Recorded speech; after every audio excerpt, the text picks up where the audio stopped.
Graças a Deus, eu ergo as minhas mãos para os céus, para abençoar você que me ouve neste momento.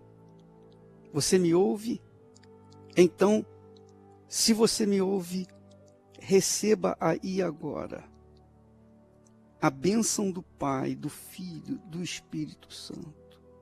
Sim, para isso Deus nos chamou e nos deu autoridade para abençoar os que creem na sua palavra. Minha amiga, meu amigo ouvinte, quando nós falamos receba a bênção, tenha a bênção de Deus, não significa que vai chover dinheiro na sua casa, na sua horta. Não significa que os seus problemas serão todos resolvidos no dia de hoje. Não. Mas significa que o Espírito do Deus Altíssimo vai iluminar os seus pensamentos, vai lhe dar as condições para você lutar e conquistar os seus sonhos. Porque é assim que Deus trabalha. Ele trabalha com a fé. Ele dá a fé para a gente. A fé é o poder de Deus, para que nós, então, venhamos usá-la e tirar proveito dela, benefício dela, e glorificar a Deus com a nossa vida, com as nossas conquistas. É assim que funciona. Você entende, minha amiga, meu amigo ouvinte? Quem serve ao Senhor da justiça colhe os seus frutos. Seja abençoado em nome do Pai, do Filho e do Espírito Santo. E quem crê, diga amém. E graças a Deus.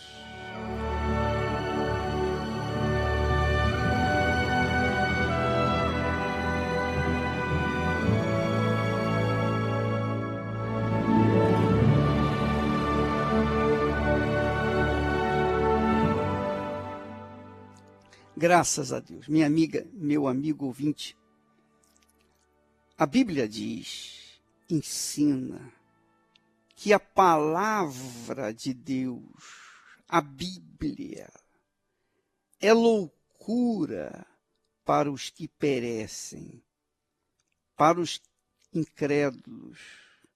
É loucura. Mas, para os que creem, que são os salvos, é o poder de Deus. É o poder de Deus para a realização dos impossíveis. Deus nos dá a fé, que é o poder dele, é sua autoridade, é sua energia, é seu espírito. Então ele nos dá a fé. Agora, o que a gente vai fazer com essa fé? Se nós guardarmos esta fé, de nada adianta. Se nós conservarmos esta fé sem tomarmos atitude, de nada adianta. Quando Deus nos dá a fé, Ele espera que nós venhamos executá-la e tomar posse das suas promessas. Se nós não tomamos posse das suas promessas com a fé, com o poder que Ele nos deu, então de nada adianta essa fé. Então é o que acontece com muitas pessoas que estão me ouvindo neste momento e que se encontram abatidas. Elas têm fé, não resta a menor dúvida. Elas não creem em Jesus? Creem. Não creem na palavra de Deus? Creem. Porém, o problema delas é que não há ação, não há atitude. Elas não materializam essa fé, não tomam atitude. E por que não tomam atitude? Porque no fundo não creem. Porque quando a pessoa crê, ela toma atitude. Quando a pessoa tem certeza, ela vai fundo. Quando ela não tem certeza, ela fica esperando. ela fica em dúvida, então ela fica esperando. É como o jogador, você sabe, o jogador, as pessoas que procuram a sorte em jogos de azar, essas pessoas têm dia que elas dizem assim, sabe de uma coisa? Hoje é tudo ou nada. Ela acredita na sua sorte naquele dia. Então ela vai para o jogo e coloca tudo que tem. Se elas perdem e jogam a culpa no azar. Jogam a culpa no azar. E aí perdem tudo. Mas quem conta com a sorte ou com o azar é a mesma coisa. A sorte e o azar vêm da mesma fonte, que é o inferno. Mas nós, seres humanos, não fomos feitos para contar com a sorte. Nós fomos feitos para contar com a fé, com a palavra, a promessa de Deus. Então, quando nós acreditamos na palavra de Deus e tomamos atitude, então ela se materializa na nossa vida. A palavra de Deus é loucura para os que se perdem, os que perecem. É loucura, justamente porque as pessoas que perecem porque elas andam pelo que veem, pelo que sentem, pelo que tocam. Mas quem crê, vê o impossível, vê o invisível. Tem certeza de coisas que se esperam. A convicção de fatos que não se veem. Então, essas pessoas creem naquilo que Deus falou. Então, você que me ouve neste momento e que está aí desanimada, triste, porque a sua fé não tem atendido a sua necessidade, você tem sido crente há quantos anos? Diga para mim, quantos anos você tem sido crente? E a sua crença, o que lhe tem trazido de benefício? Sua vida é uma miséria. Sua vida é uma desgraça. Como é que você espera alcançar a eternidade, que é a coisa mais difícil que tem, que necessita de uma fé sólida, uma fé agressiva? Você tem que violentar a si próprio, você tem que sacrificar a si mesmo para poder tomar posse do reino dos céus. A porta é estreita, o caminho, a porta é apertada e o caminho é estreito. Jesus falou isso, e são poucos os que acertam com ele. Quer dizer, se uma coisa mais fácil, que é tomar posse das promessas de Deus, é difícil para você, imagine a salvação eterna, que é o mais difícil de todos.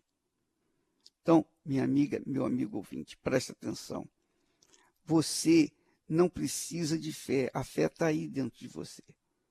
A fé está aí dentro de você. Você precisa, sim, de se revoltar contra a sua situação. Enquanto você estiver podendo administrar o seu problema, é claro que você não vai se revoltar nunca. E aí a fé, a verdadeira fé, vai ficar de lado na sua vida. Porque quando a pessoa crê de fato e de verdade, ela arrisca tudo, ela coloca toda a sua vida. É como eu disse, o jogador, quando ele crê na sua sorte, ele joga tudo. Ele joga tudo na sorte. Mas nós não fomos chamados para jogar tudo na sorte. Nós fomos chamados para jogar toda a nossa vida na palavra de Deus. Por isso que nós falamos, escrevemos que nada nós temos a perder. Nada a perder. Nós não temos nada a perder. É tudo ou nada. Ou Deus é, ou Deus não é. Se Ele é, eu vou arrebentar. Se Ele não é, eu vou me arrebentar. Das duas, uma.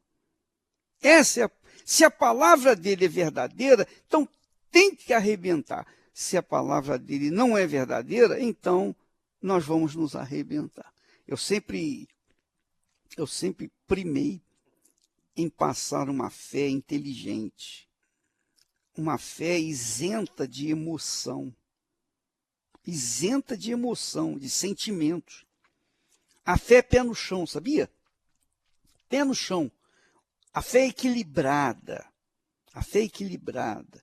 A fé que pensa, que raciocina.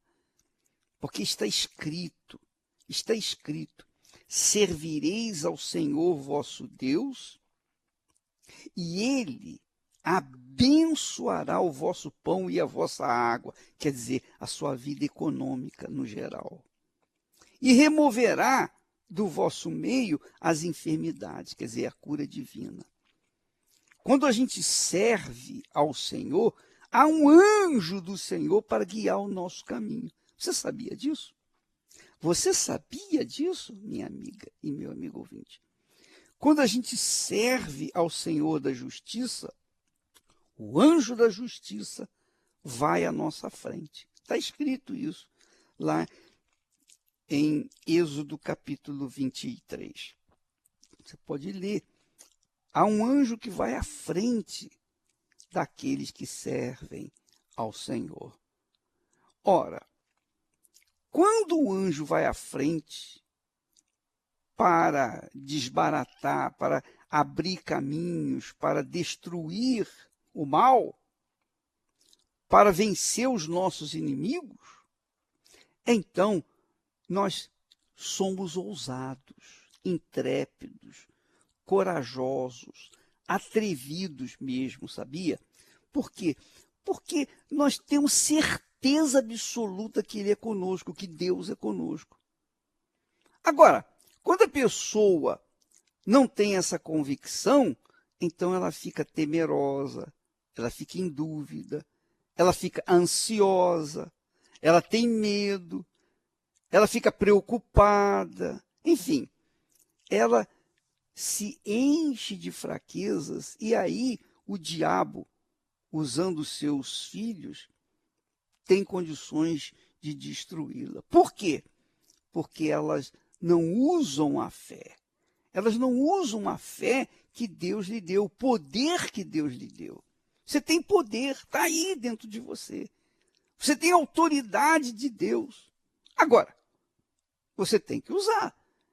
É como, por exemplo, Deus derramasse um caminhão de dinheiro na sua casa. Aí você pega aquele dinheiro todo, você ensaca o dinheiro e fica guardado debaixo da cama. Então, o que adianta aquele dinheiro todo? Não adianta nada. Você recebeu aquele dinheiro para você usar. A mesma coisa foi o que Deus fez com a fé, o poder dele, que é um poder infinitamente maior do que todo o dinheiro, todo o ouro que existe na face da terra. É o tesouro escondido. Então, ele te deu esse tesouro escondido. Agora, você tem que usar. Se você não usar, o seu tesouro vai ser até roubado, porque ele fica inutilizado. Deus espera que nós usemos a fé para a glória dele. Porque quando nós usamos a autoridade dele e tomamos posse daquelas promessas dele, então ele é glorificado em nossas vidas. É o que aconteceu com essas pessoas que vão dar o testemunho agora. Veja essa moça, por exemplo. O que aconteceu na vida dela? Ela só tomou posse quando usou a fé. E uma fé revoltosa, uma fé revoltada, uma fé atrevida, uma fé que fez a diferença na vida dela.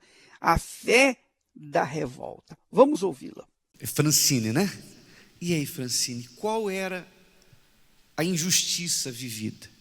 Então, bispo, eu fiquei desviada um tempo da igreja, eu voltei com a vida destruída, né? E eu passei alguns meses ainda na igreja, passando por humilhações, passando por vergonha, né? Cheguei uma vez até a ser despejada de onde eu morava.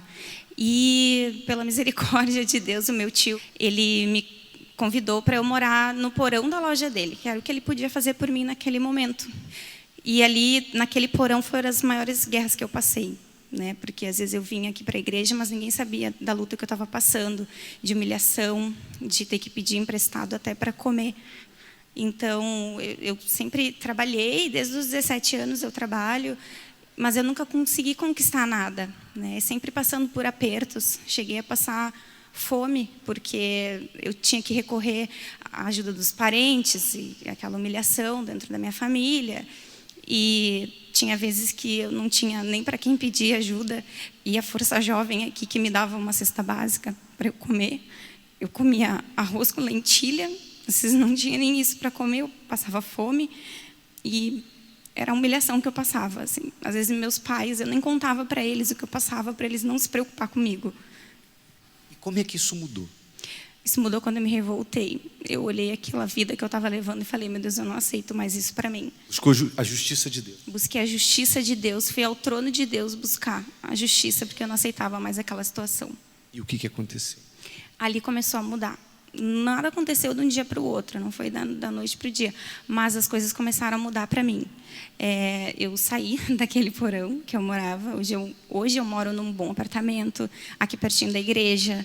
Né? Hoje eu não passo mais a situação assim de humilhação, de ter que pedir cesta básica aqui. Hoje eu trabalho num bom escritório, eu ganho um bom salário, o valor que muitos que são formados, né? E quem é da área jurídica sabe que essa área está bem difícil conseguir até um emprego.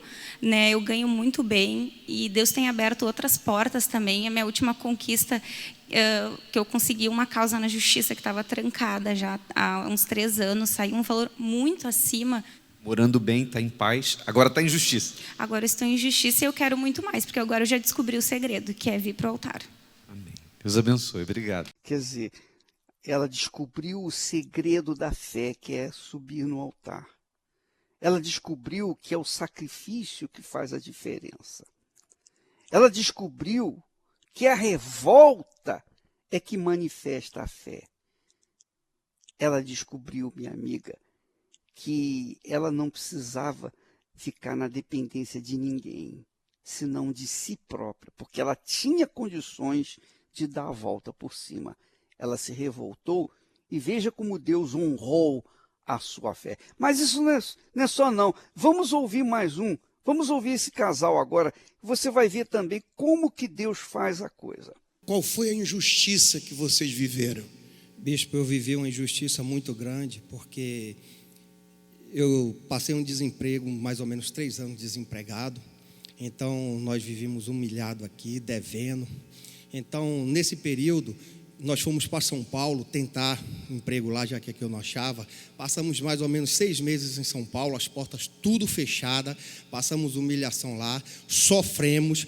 Minha esposa estava grávida, veio de lá para cá já para ter a criança. Voltamos, cheguei aqui. Ela foi para o interior dela e eu tive que ficar aqui porque a nossa condição era precária. Nós não tínhamos dinheiro nem para comer. Então ela ficou um tempo com a mãe dela e eu fiquei aqui tentando e nada dava certo. Mas eu tentei ir lá ver o meu filho, mas como eu não tinha dinheiro nem para ir no interior, então ela disse, eu tenho que ficar do lado do meu marido. O que nós passar, temos que passarmos junto. Então ela veio para cá. Então nós fomos morar praticamente de favor, entendeu? Em uma casa de uns parentes meus. Só para o senhor ter ideia, a cama que nós tínhamos era escorada com bloco, sofá escorado com bloco, a geladeira era amarrada de corda, mas não tinha nada, só tinha água nessa geladeira. Para ficar pior ainda, eu cheguei em casa, só estava eu e o meu filho, o bebê de colo. Eu digo, não tem nada para eu dar ele, só tem água na geladeira e um pouco de farinha. O que é que eu vou fazer agora? Então eu peguei a água, misturei com farinha e botei na boca dele, e aí ele não aceitou. Ele chorava, ele gritava, ele esperneava, e aí eu enlouqueci. Eu e ele sozinho. Aí eu cheguei na varanda da minha casa, coloquei ele diante dos céus e disse, meu Deus, eu não aguento mais ser injustiçado, me ajuda. Então eu vi na televisão a matéria e vim correndo para a Igreja Universal, correndo desesperado, e cheguei aqui, uma campanha da revolta, da justiça, e eu disse, eu tenho que acabar com essa injustiça. E então eu me lancei no altar. E aí, como é que está hoje? Hoje, a justiça foi feita na nossa vida. Todo o sofrimento, toda a dor, todo o desemprego acabou. Hoje nós somos empresários. Hoje nós temos nossas lojas. Hoje nós temos uma ótima moradia. Moramos num ótimo condomínio, em um dos melhores lugares aqui de Salvador. Hoje nós temos mais ou menos 10 apartamentos, 3 imóveis, 3 prédios construídos, todos alugados, temos carro. Hoje nós fazemos viagens. Aquela período que eu não tinha dinheiro para ir no interior ver meu filho, nós fizemos outro dia uma viagem de 12 dias. Fomos para a Argentina, Paraguai, Foz do Iguaçu e rompemos o ano no Templo de Salomão em São Paulo. Deus fez justiça. Deus fez justiça na nossa vida. Deus abençoe. Parabéns pela fé de vocês. Pois é, minha amiga, meu amigo ouvinte, você pode verificar que essas pessoas que chegaram até o ponto de passar fome, normalmente, elas dão a volta por cima. Quer dizer, eram últimas e tornaram-se as primeiras. Por quê? Porque se revoltaram. Se revoltaram com que roupa? Se revoltaram com a fé que Deus lhes deu. Você tem fé, você tem que revoltar-se contra essa situação desgraçada que você está vivendo. Você tem sido fracassado, use a sua fé e corre atrás, minha amiga, meu amigo. Domingo, dia 16, nós vamos ter uma grande concentração de fé em todas as igrejas universal do Reino de Deus, em todo o planeta, em todo o mundo. Nós estaremos subindo no trono para reclamarmos os nossos direitos em Cristo Jesus. Nós vamos buscar a justiça. E se você está sendo injustiçado, está revoltado, então você é convidado para subir com a gente num altar e fazer, e colocar o tudo ou nada. É vida ou morte. Você vai para o tudo ou nada. Ó Deus, ou é ou não é.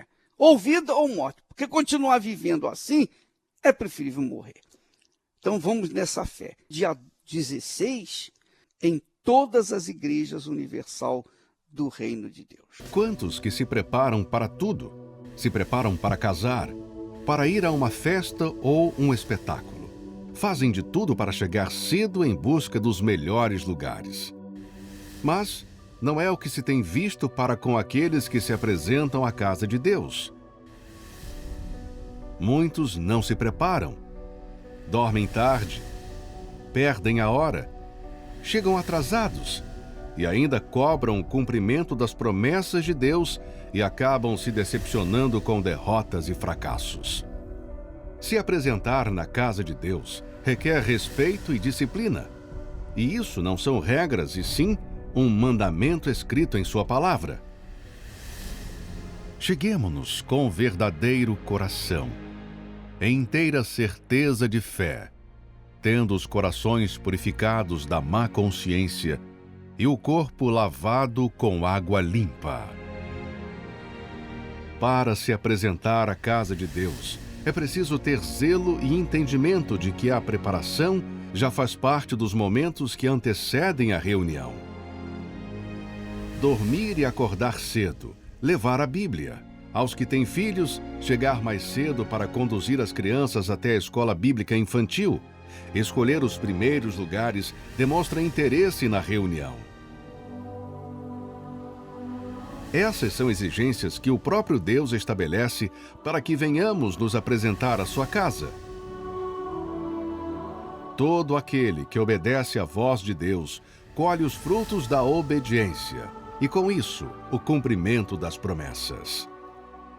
Portanto, tenha você o zelo e o anseio de se preparar à casa de Deus, com inteireza de coração e com uma mente limpa e purificada, para que, de fato, o Espírito Santo repouse sobre sua vida. Graças a Deus. Minha amiga, meu amigo, nós vamos chegando ao ponto final do programa, mas eu queria que você não se esquecesse. Domingo, aos domingos, neste domingo, como todos os domingos, você vai pela manhã cedo, você vai na primeira reunião, reunião do jejum, a reunião do Pentecostes, a reunião do Espírito Santo. Prepare-se para ir pela manhã cedo. Prepare-se. Vá com a melhor roupa que tem. Vá em jejum. Vá na determinação de receber o Espírito de Deus, e é isso que vai acontecer na sua vida. É tudo ou nada.